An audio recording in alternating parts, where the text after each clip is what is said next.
तो फ्रेंड्स, कैसे हैं आप सब। मैं हूँ आपका फ्रेंड्स श्रवण। तो आज मैं आपको टीच करूँगा कि चैप्टर 1 रिसोर्सेज क्लास 8th का।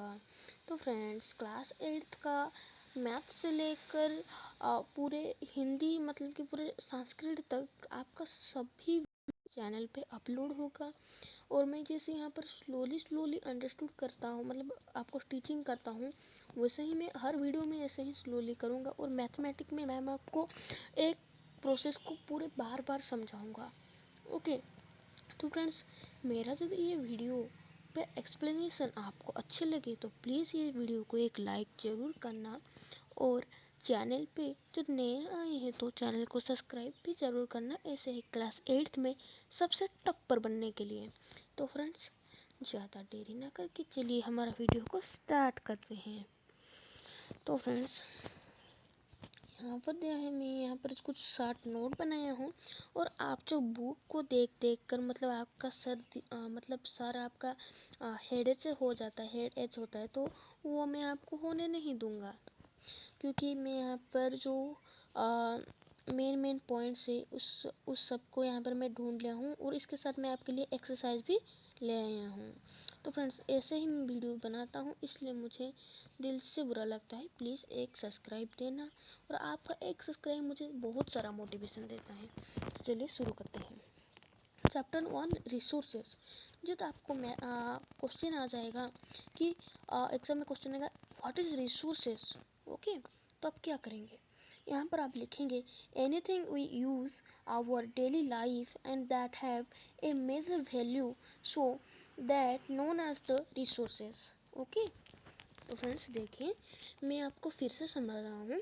रिसोर्स क्या होता है ना, एनीथिंग वी यूज़ मतलब कि जो कुछ भी हम यूज़ करते हैं, आवर डेली लाइफ मतलब कि हमारा डेली लाइफ मतलब कि हमारा हर दिन का जीवन में हम जिस चीज़ को भी यूज़ करते हैं, एवं that have a major value, एवं उसका एक मेजर मतलब एक सर्टन वैल्यू होता है। वैल्यू मतलब उसका एक अर्थ होता है। अर्थ मतलब पैसा नहीं समझना, अर्थ होता है मतलब कि उसका कुछ वैल्यू होता है। वैल्यू का मतलब तो आप जानते ही होंगे, क्लास 8 में पढ़ रहे हैं, मतलब कि अर्थ। ओके। उसका एक वैल्यू होगा जो कि हमें हेल्प करता है, so that known as the resources. Okay. तो वो जो उस वैल्यू की वजह से वो ऑब्जेक्ट क्या होता है ना, एक रिसोर्सेज होता है। फिर से समझा जाऊँ, what is resources, anything we use our daily life and that have a major value, so that known as the resources. जब आपको ये रिमेंबर करने में दिक्कत आती है तो मैं आपको प्रेफर करूँगा कि एक रफ नोट बनाइए और उसके अंदर ही उसके अंदर ही सारे कुछ लिखे। मैं यहाँ पर जो भी लिखा हूँ, और इसको बाद में आपको हेल्प आएगा कि में ना एग्जामिनेशन में हेल्प आ सकता है। तो फ्रेंड्स, नेक्स्ट जो है हमारा क्या ना, वैल्यू। यहाँ पर आप देख सकते हैं वैल्यू है। ओके, वैल्यू का हम थोड़ा पढ़ेंगे। वैल्यू मीन ए थिंग और ए हैबिट। यहाँ पर जो मैं गलती किया हूँ आप देख सकते हैं, हैबिट लिखा हूँ। यहाँ पर आप लिखेंगे वैल्यू मीन ए थिंग्स और ए property of a object which help us in our life, and for this known as the for this, और यहाँ पर जो लिखा for this यहाँ पे लिखना by this any object known as the resource मतलब कि resource. Okay, so that is known as the value. तो मैं आपको समझा रहा हूँ फिर से। ओके, मैं जानता हूँ ये आप अच्छे से समझ नहीं सकते हैं क्योंकि मैं यहाँ पर मिस्टेक किया हूँ, तो मैं आपको समझाऊंगा, ये मेरा जिम्मेदारी है। देखिए, वैल्यू मीन ए थिंग और a property of object. Value का मतलब ये होता है कि एक प्रॉपर्टी होता है, मतलब कि एक अर्थ और एक गुण होता है।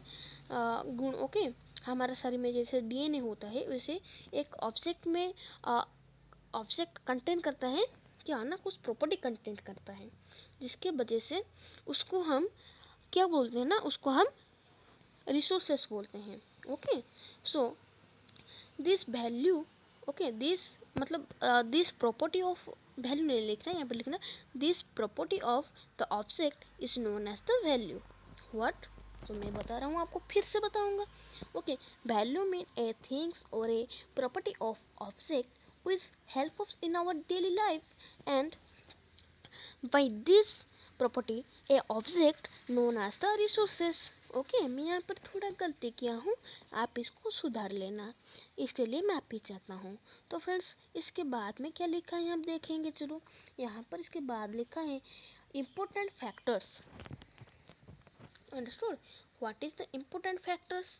ओके मैं बता देता हूँ आपको इम्पोर्टेंट फैक्टर्स क्या होते हैं।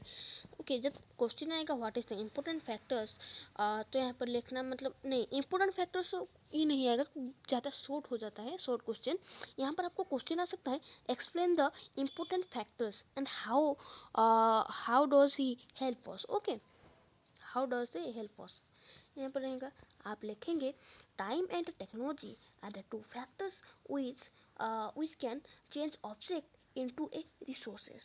Okay, ideas, knowledge, inventions are helps to make more resources. Okay, मैं जानता हूँ आपको समझ नहीं आया है तो मैं फिर से समझा दूंगा। ओके देखिए what are the important factors and how do they help us, यहाँ पर आप देखेंगे क्या times and technology are two factors which can change object into resources.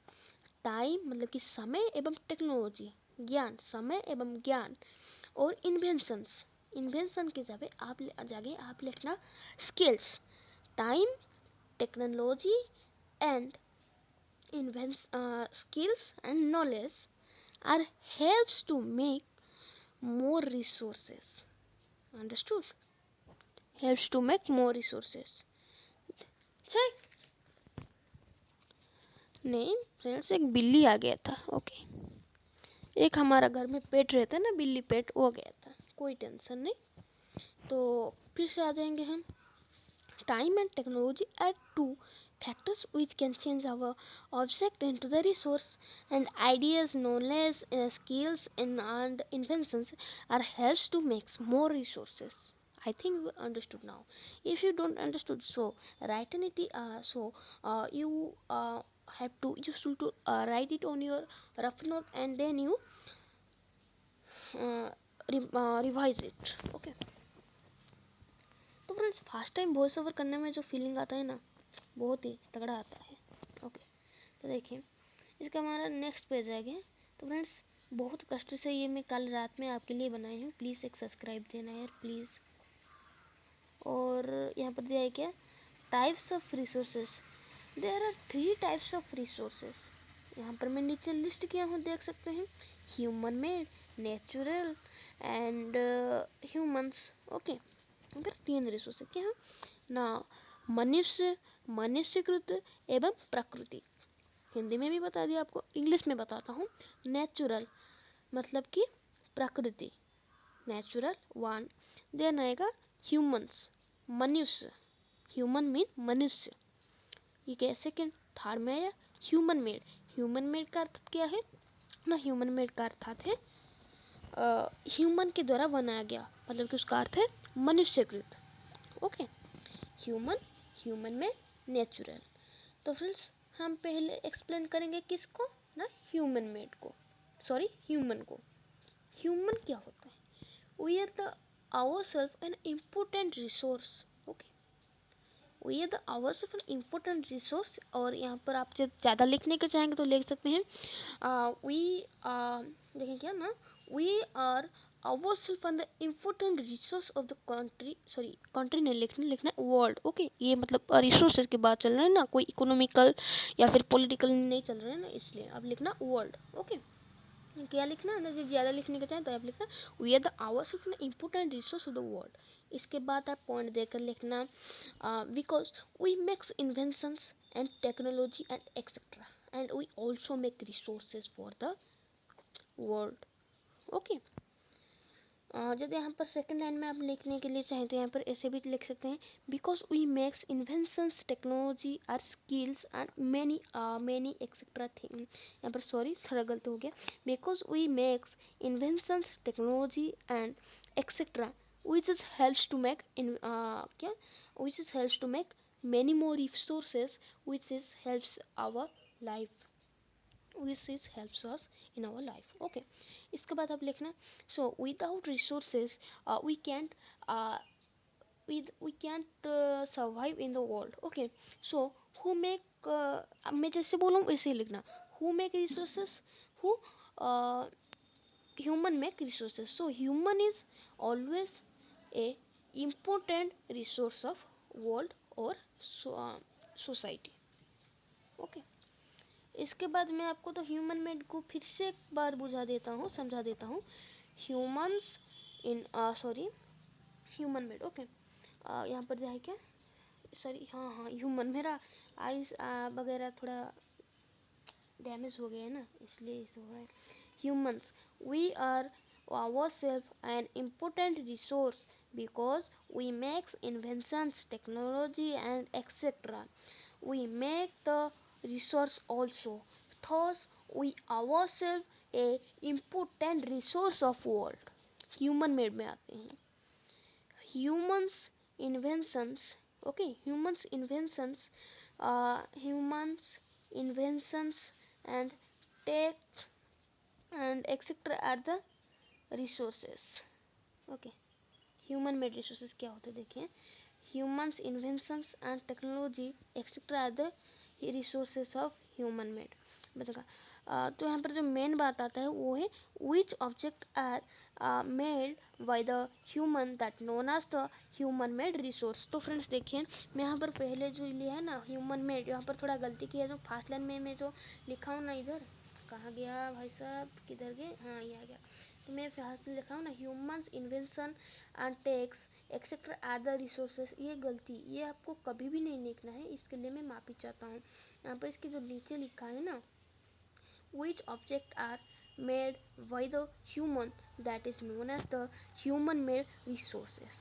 Okay, मैं आपको समझता हूँ. which object मतलब कि जो कोई भी चीज़ are made बना हुआ है किसके द्वारा, ना ह्यूमन के द्वारा, उसको हम जाना जाता है किसके नाम से, ना मनुष्यकृत रिसोर्स के नाम से. फिर से इंग्लिश से समझाता हूँ. which objects are आपको आपके टीचर पता आस्क करेंगे कि इसका आंसर क्या होगा. What is the what is the human made. Okay, what is the human made resource. तो यहाँ पर आप बोलना है. ओके, क्या बोलना है अपना, जब मैं लिखा हूँ ना सेकंड पॉइंट में, उसको बोलना है. which objects are made by the humans that known as the human made resources. Okay, natural. इसके बाद हमारा आता है नेचुरल. तो यहाँ पर एक सिंपल सा डेफिनेशन, पूरा सिंपल सा डेफिनेशन है. आपके एक बार देखिए ज़रा क्या होता है वो. Which object need. ओके, यहाँ पर देखो मैं, हाँ नेचुरल. विच ऑब्जेक्ट और need we collect from the nature that known as the natural resource. तो फ्रेंड्स, मैं इसका अर्थ आपको समझाता हूँ. जो कोई भी चीज़ या फिर जो कोई भी थिंग हम नेचर मतलब कि प्रकृति से लेते हैं, पर प्रकृति से कलेक्ट करते हैं, प्रकृति से क्लेम करते हैं, और उसको ज़्यादा मॉडिफिकेशन ना करके ही हम इसको यूज़ करते हैं, तो वो किसके नाम से जाना जाता है, ना हमारा नेचुरल रिसोर्स के नाम जाना जाता है. तो फ्रेंड्स, आपको मैं फिर से समझा रहा हूँ. विच ऑब्जेक्ट और need we collect from the nature that known as the natural resource. जब आपको बुक पढ़ने के लिए बैठ जाएंगे तो बहुत टाइम लगेगा, और जब आप मेरे चैनल से ऐसे ही वीडियो देखेंगे तो आपको समझ में आ जाएगा, और कंसेप्ट भी क्लियर हो जाएगा, और सारे कुछ हो जाएगा, सब कुछ हो जाएगा, जिसको कि आप अच्छा से टॉपर बन सकते हैं. यहाँ पर मैं देख देता हूँ, एग्जाम्पल देता हूँ ह्यूमन रिसोर्स की. ओके, ह्यूमन रिसोर्स क्या है. ह्यूमन आप लिख सकते हैं ह्यूमन ग्रुप, कोर्ट, जजेस एक्सेट्रा एक्सेट्रा. जिस काम पर ह्यूमन वगैरह कंटेंट रहते हैं, ह्यूमन वगैरह एक्सक्लूड रहते हैं, तो इसको हम बोलते हैं ह्यूमन रिसोर्स. ह्यूमन मेड क्या है, care, vehicles, schools, college, instrument etcetera. And natural क्या है, natural resource, landscape, medicine, water, food, cotton. So friends, देखा जाए तो नेचुरल रिसोर्स से human resource and human made बना है. तो मेन रिसोर्स है नेचुरल, और इसके लिए नेचुरल रिसोर्स का ज़्यादा जो एग्जांपल से मेरे माइंड में आ गया, landscapes, medicine, waters, food, cottons. Okay, foods हमको नेचर से ही मिलता है ना, पेड़ से, पौधे से. तो यहाँ पर जो सेकंड पार्ट आ रहा है वो है क्या, कंजर्विंग रिसोर्स. तो फ्रेंड्स इसका जो आधा मतलब कि आधा से आधा पार्ट हम मतलब कि चैप्टर को फिनिश कर दिया है, और द पार्ट 2 आएगा। मैं आपको ये जो बताऊंगा क्या ना, एक्सरसाइज वगैरह बता दूंगा। ओके, आज के लिए सिर्फ मैं आपको ये बता देता हूँ, कंजर्विंग रिसोर्स के तक बताऊंगा। ओके, तो ध्यान से पढ़िए, एग्जाम में टॉपर बनेगा। ओके, तो देखिए कंजर्विंग रिसोर्स क्या होता है। Using resource carefully and giving them time to get renewed is called resource conservations। क्या होता है, यूजिंग रिसोर्सेस को यूज करें, केयरफुली रिसोर्सेज को केयरफुली यूज करें, एंड उसको टाइम दें कि वो रिन्यूड हो सकते हैं। केयरफुली यूज करें और उसको टाइम भी देंगे, कि एक टाइम सीमा देंगे कि वो जिसके अंदर रिन्यू हो सकता है। ओके, रिन्यू हो सकता है, उसको हम बोलते हैं इसको हम बोलते हैं रिसोर्सेस कंजर्वेशन। और कंजर्विंग रिसोर्सेज के ये है एक पहला डेफिनेशन, और ये जो फर्स्ट वाला मैं आपको बताऊँ ना, वो ही होता है कंजर्विंग रिसोर्स का डेफिनेशन। क्या है ना, using resource carefully and giving them time to get renewed is called the resource conservation. Okay, इसके बाद आ जाएगा the needs to use resources.